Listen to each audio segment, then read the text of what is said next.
परिषदेमध्ये अनेक मुद्द्यांवर बोलायचं होतं असं प्रसाद लाड म्हणतायत। इतर सदस्यांना बोलायला दिलं पण मला बोलू दिलं नाही।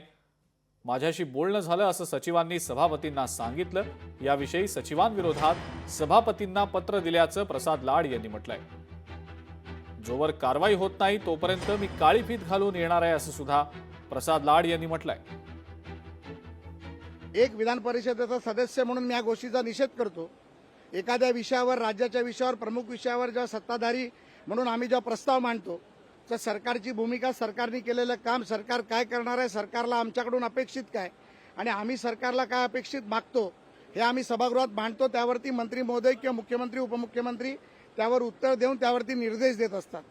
परंतु अशा पद्धतीमध्ये जर सचिवालय काम करणार असेल आणि आमच्यासारख्या ज्येष्ठ सदस्यांना जर बोलायला देणार नसतील आणि जर अशा पद्धतीत बोलत असतील की सभापतींचे निर्देश होते तर सभापतींचे निर्देश माझ्या विरोधात होते का हे मला पहिल्यांदा जाणून घ्यायचे आणि त्यामुळे या सगळ्यांचा निषेध करून मी बाहेर आलोय। लोकशाही मराठी ऐका, पहा, जागरूक रहा।